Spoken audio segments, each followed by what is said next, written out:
people represented under special interest groups, and also informing the general public of when and where the elections are going to take place and what are the requirements. But of late we have seen the roadmap, yes, but we are not seeing electoral commission on ground or even taking responsibility to sensitize the public on this. And therefore, as UPC, we call the electoral commission to come and take up its responsibility.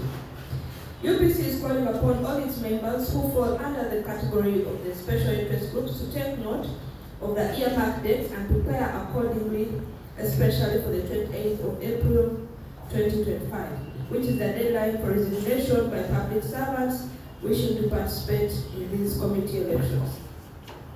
This activity is very key, as some leaders have in the recent past lost offices due to non-compliance with the requirement of resignation. I call that greed. There are some people who want to hold two offices at a go. They want to be a civil servant, and they also want to be members of the special interest groups and also elected. But the Constitution or the Electoral Act does not allow that. So if you want to stand under the special interest groups, you have to resign your job first and then do that.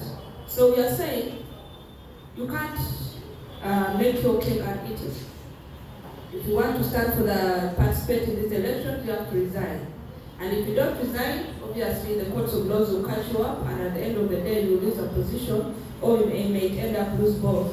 So think hard and wise, and then take a decision on what you want to have in life. If you want to serve the people, please do resign and stand at the electoral positions of the special interest groups, or keep your job. UPC leaders at all party structure levels, especially the youth and the PWD leaders, are encouraged to massively mobilize and register potential members who are showing interest in carrying the party flag in the forthcoming elections of the special interest groups, which are due in June. In the circumstances as a party where there is more than one aspiring candidate in an electoral area, the party always considers the means of consensus. However, if that fails, we always have a third option of carrying out primaries and let the members elect their preferred candidate. And this is also done under the party electoral commission. So we have criteria on coming up with a candidate. One, we sit the candidates down, especially if there are two, and then we see how much support they have on ground and their potential in carrying out the duties, and then we seek them to come up with a consensus to allow one candidate. If that fails, the two candidates fail to agree or more fail to agree, then we take them into a primary where we let the people decide who their candidate will be. And you have noted in the Young North by-elections, the consensus worked very well, and you saw the victory we had. And it's not the first time the party has carried out that. So we are telling our candidates, it's okay to have more than one candidate in an election area, but these are the criteria we shall take in order to achieve the acquired goal. The party is in its final process with the update of its electoral roadmap in the preparation for the 2025-2026 general elections. Following the adjustment of the national electoral roadmap by the Independent Electoral Commission,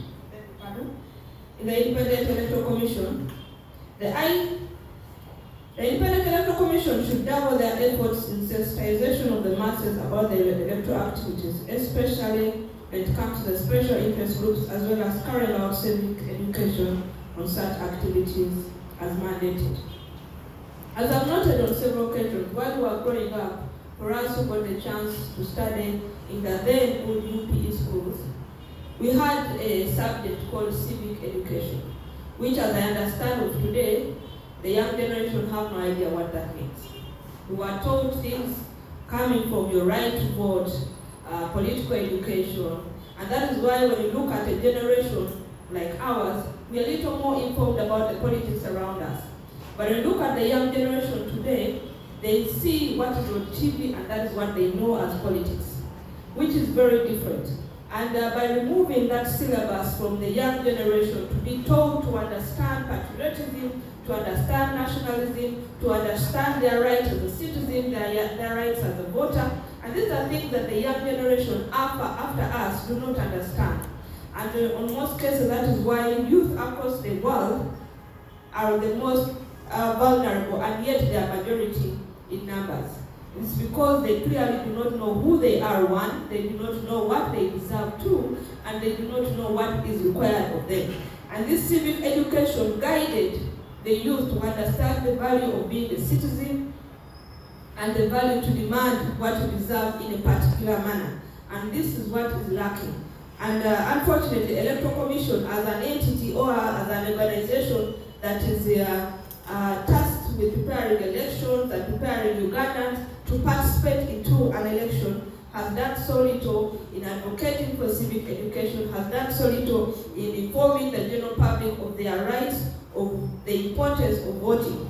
Unfortunately, next year, maybe around the beginning of or end of January or February, that is when you'll see Electoral Commission carrying out adverts, informing the people, and then you'll see their offices painted very well with pictures, educating our citizens. And this is something that they should be doing at the beginning of the first election year. For example, 2021. Electoral Commission should have started immediately after the election of 2021 up to today to keep informing the general public, educating them continuously, because every day someone is making 18 years and every day someone needs to understand why they are supposed to do what they are supposed to do in terms of electing their leaders. And this, on the side of the Electoral Commission, it has not done so much in ensuring that. And that is why yesterday I saw NTV was showing the number of members of parliament that have overstayed in terms of members of parliament, ministers. But this shows you that there is no generation that is coming up to take up leadership. Not because they do not have the individuals there, but the members, the young people that should be taking up those positions are not informed enough to carry out their responsibilities. That is why today we don't have so much trust in our parliament, because we feel parliament has become an area for anyone who can just walk in or win an election to go to. But this goes back to civic education. People do not value their right as a citizen, and they are not patriotic enough to fight for their country. And this is what, as UPC, we are saying, Election Commission has to do more in enabling that.